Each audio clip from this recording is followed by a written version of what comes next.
ಇವತ್ತು ನನಗೆ ಎಷ್ಟು ಆರಾಮಾಗಿ ರಿಲ್ಯಾಕ್ಸ್ಡ್ ಆಗಿ ಏನು ಯೋಚನೆ ಇಲ್ದರೆ, ಇನ್ಫ್ಯಾಕ್ಟ್ ಸ್ಟೇಜ್ ಮೇಲೆ ಏನು ಮಾತಾಡಬೇಕು ಅಂತ ನನ್ನ ಕಾರ್ಯಕ್ರಮಕ್ಕೆ ಬರೋಕ್ಕಿಂತ ಮುಂಚೆ ಒಂದಷ್ಟು ಪಾಯಿಂಟ್ಸ್ನ ಯೋಚನೆ ಮಾಡಿರ್ತೀನಿ. ಎಷ್ಟು ರಿಲ್ಯಾಕ್ಸ್ ಆಗಿದ್ದೀನಿ ಅಂತಂದರೆ, ನಂದೇ ಯಾವುದೋ ನನ್ನ ಫ್ಯಾಮಿಲಿದು ಯಾವುದೋ ಒಂದು ಪ್ರೋಗ್ರಾಮಿಗೆ ಬಂದಿದ್ದೀನಿ ಅನ್ನೋಷ್ಟರ ಮಟ್ಟಿಗೆ ನನಗೆ ತುಂಬಾ ನೆಮ್ಮದಿಯಾದಂಥ ಒಂದು ವಾತಾವರಣ ಕಾಣ್ತಾ ಇದೆ. ಇದಕ್ಕೆ ಮೊದಲನೇದಾಗಿ ಥ್ಯಾಂಕ್ಸ್ ಹೇಳಬೇಕಾಗಿರೋದು ನಮ್ಮ ಗಿರೀಶ್ ಸರ್ಗೆ.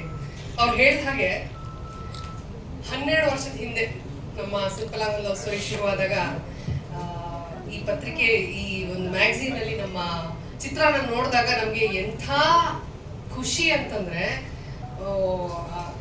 ಹೊಸದಾಗಿ ಯಾರು ಸಿನಿಮಾ ರಂಗಕ್ಕೆ ಬಂದಿರ್ತಾರಲ್ಲ ಅವ್ರಿಗೆ ಗೊತ್ತು ಆ ಒಂದು ರೋಮಾಂಚನ ಎಂಥದ್ದು ಅಂತ. ಆ ಒಂದು ಪುಳಕ ಇವತ್ತಿಗೂ ಇದೆ. ಯಾಕೆಂತಂದ್ರೆ ಈ ಒಂದು ಪ್ರೋತ್ಸಾಹ ಇದೆಯಲ್ಲ, ಪ್ರತಿಯೊಬ್ಬ ಕಲಾವಿದರಿಗಿರಬಹುದು ಅಥವಾ ಯಾವುದೇ ಸಾಧಕರಿಗೆ, ಯಾವುದೇ ಒಂದು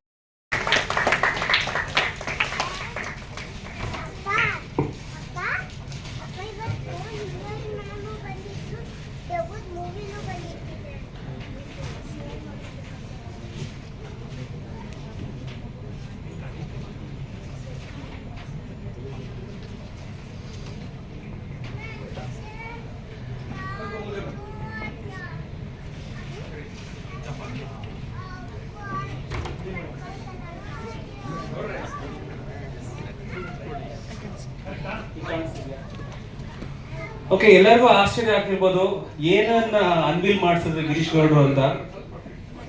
ಹಿಂಗ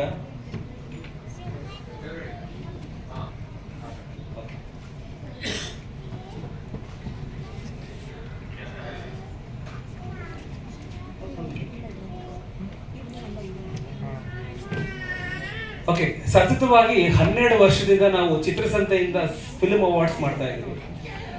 ಬಹುಶಃ ಕೆಲವರು ಗೊತ್ತಿರಲಿಕ್ಕಿಲ್ಲ, ಕನ್ನಡದ ಏಕೈಕ ಸಿನಿಮಾ ಪತ್ರಿಕೆ ಇಲ್ಲಿವರೆಗೂ ಸತತವಾಗಿ 12 ವರ್ಷದಿಂದ ಮಾಡ್ಕೊಂಡ್ ಬಂದಿರೋದು.